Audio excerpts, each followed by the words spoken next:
Today, this work really is about hope. It's about standing with the marginalized so the marginalizing will stop. It's about recognizing that people need the reminder to bring them back to themselves, be reminded of who they are as God's children. And unfortunately, because of trauma, oftentimes people forget that. At Project Kinship, we've got the privilege and honor to work with folks who've been impacted by gang membership, trauma, early childhood violence, that has left them to be pushed into gangs and street culture, and for some of our girls that we work with, into the arms of folks who do human trafficking. And back in the days, people used to think that kids joined gangs or ended up on the streets because there was this pull factor, that they wanted to go into the streets because there was some type of pull for them. And they thought it was, friendship, they thought it was drugs, they thought it was parties, they thought it was, a life out there. But we've learned over the years that there is no pull factor, that there's always a push factor for our kiddos who end up in gangs or in human trafficking. No hopeful kid ever says, when I grow up, I want to become a prostitute. No hopeful kid says, when I grow up, I can't wait till I start gangbanging. There's always a push factor.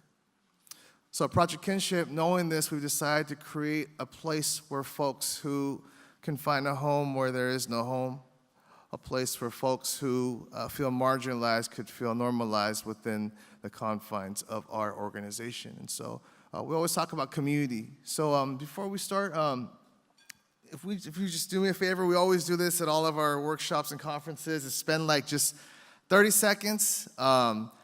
Let's just build community here. There's a lot of people here, so maybe we could just say hello, say good morning, and maybe answer this question. Let's do two. Let's answer the first question, what gives you hope? And the second, very important question, what did you eat for breakfast? All right? Ready? Break. Let's do it for 30 seconds to a minute. All right, let's do this. So at Project Kinship, our vision is really to see if we can envision a world where hope lives and the cycle of despair ends.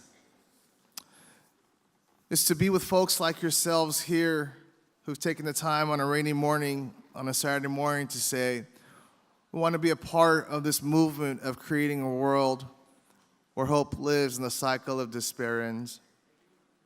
We want to be part of something much larger than ourselves, knowing as we go into this work that we can't save. That we know that only God saves and all we can do is serve. And collectively, God's able to use us to do something much larger than ourselves. Actually, as we're just talking right now, I think in this work, for those of y'all who've done it for a while and the newbies coming into it, there's this thing called secondary trauma.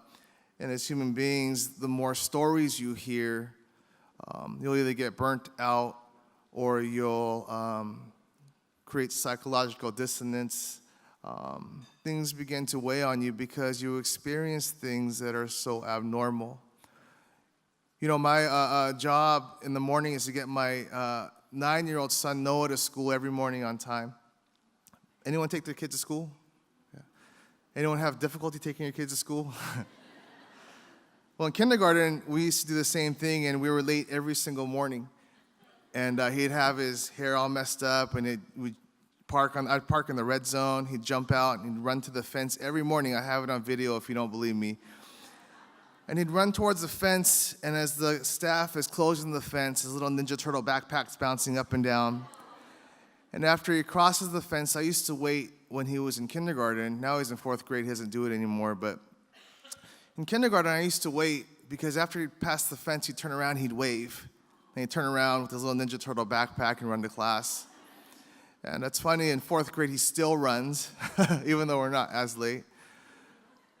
But it's so precious. One morning, same thing, we're going late to school, jumps out, Ninja Turtle backpack, fence is closing, turns around and waves, but he gets picked up by this kid, and he's lifting it up. I couldn't believe my eyes. And what was 20 seconds felt like 20 minutes.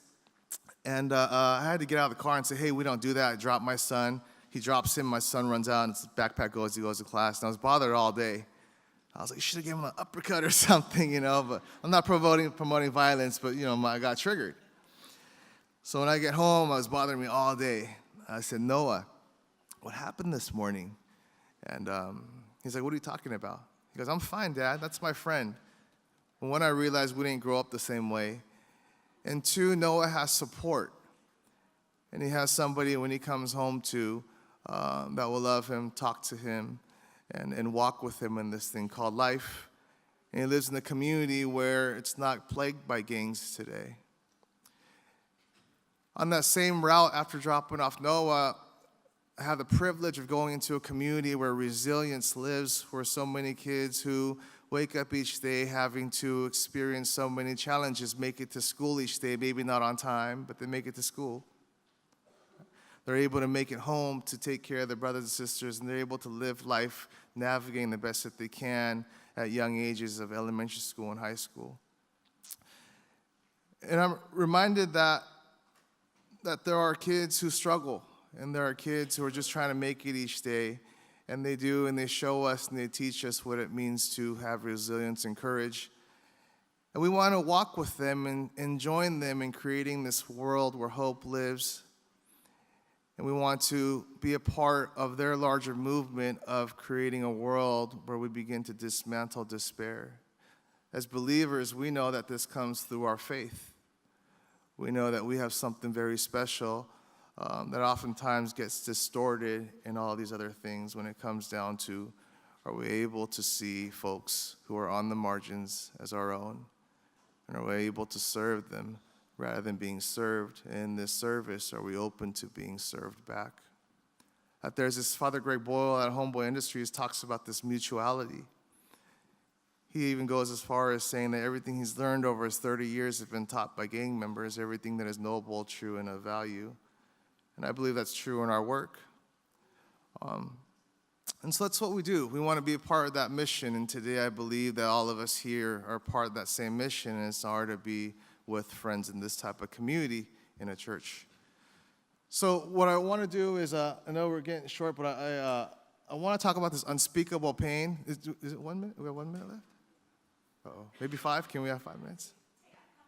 Okay. All right. So what I want to talk about real quick is this thing called unspeakable pain. That oftentimes the folks that we work with, because of the trauma, they experience this unspeakable pain.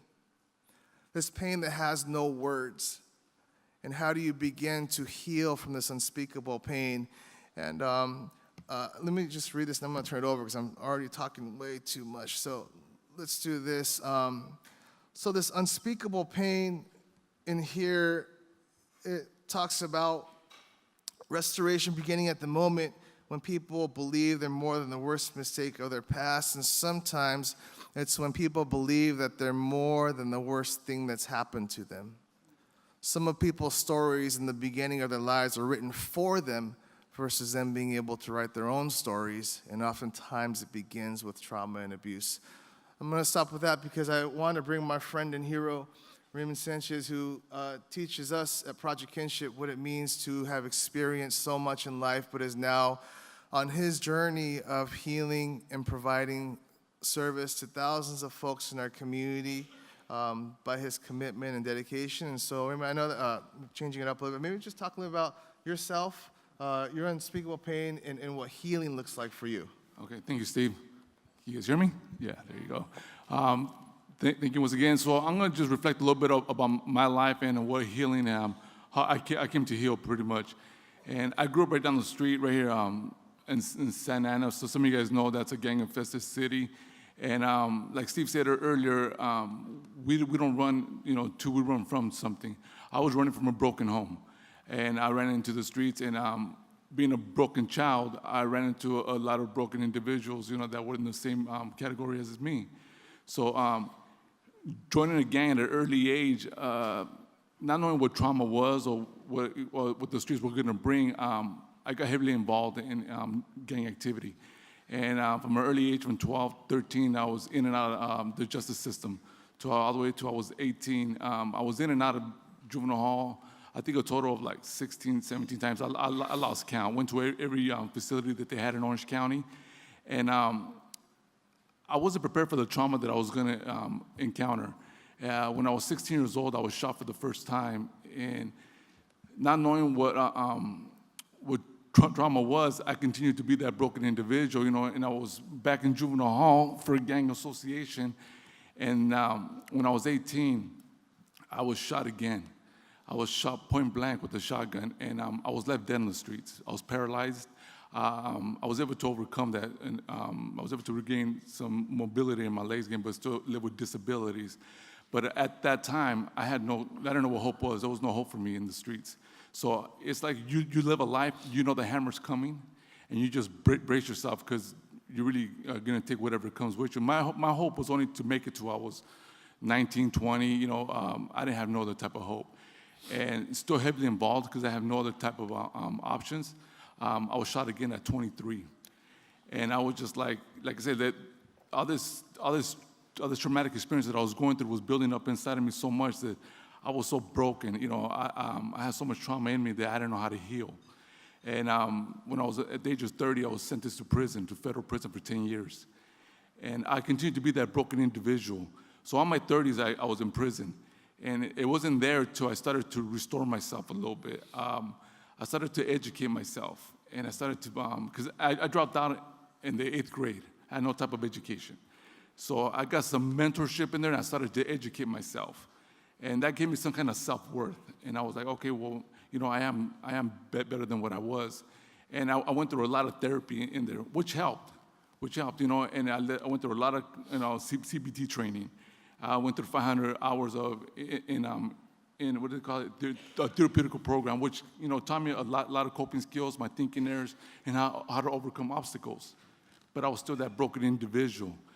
So upon my release, I came into contact with Steve, and they had just started Project Kingship, and I was involved. I was heavily involved with them because I felt like I was worth something now. I felt like I have overcame a lot, but I still noticed that I was still hurt inside. I still never overcame everything that I seen and went through. So they introduced me to a thing called trauma-informed care, and we went through some groups, and group after group after group, and I could feel the inside of me like it had to come out. And even though I had the coping skills, this had to come out. And after so many sessions of us doing group, it came out. It came out, and I was able to finally heal from all the traumas that I went through. And if you were to see me who I was then and to see who I am now, you would think we're two different people. So it's very important, and I actually run the group now. I've been running it for the last 2 years, and it's like, thank you. So my whole purpose is just to create hope, and I tell people, and I share my story a lot, and I get people from different walks of the world, from life. They come, I get therapists, I get pastors, I get sex trafficked women, I get bad women, I get bullied kids. I get from everywhere, people that just got out doing life sentences. And I share my story, and I tell them, your traumas are your trauma. My trauma is my traumas. And trauma affects everybody the same way. And you guys all got to heal from it, or you'll be that broken individual that still continues through life. And you'll bring that into your relationships. And I see it. I see couples come in. I'm not a therapist, none of that, but I tell them that you guys got your own traumas that you guys got to heal from. And that's what we do. That's what I do at Project Kingship.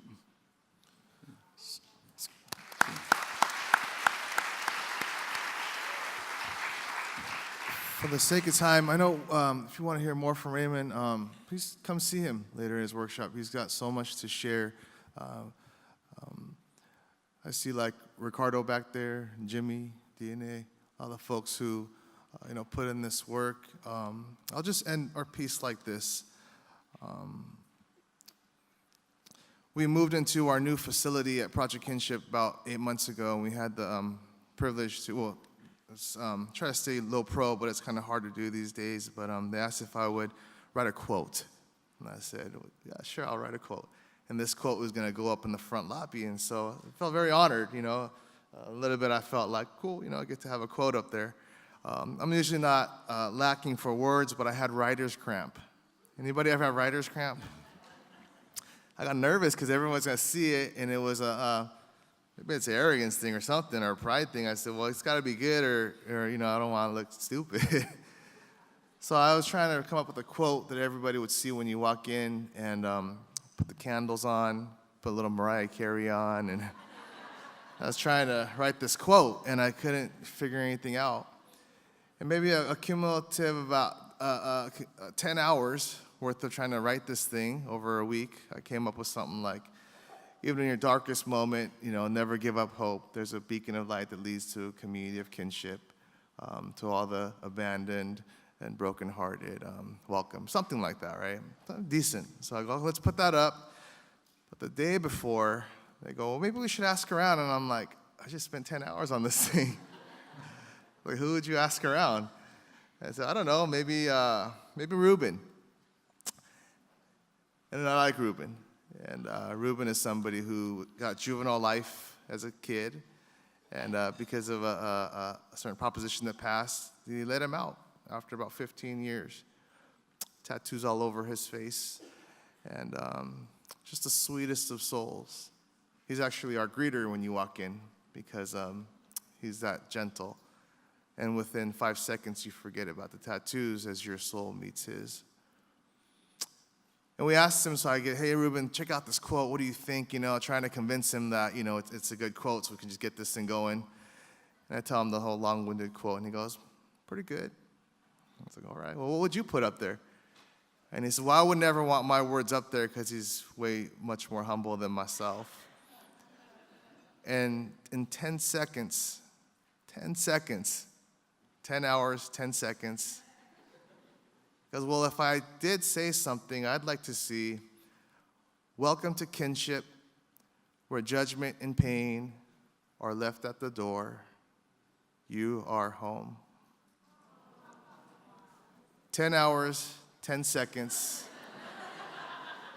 Whose quote do you think is up there on the wall?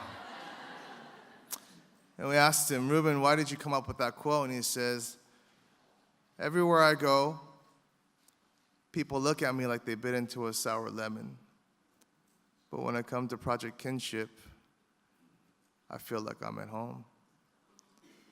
And isn't that what the church really should be?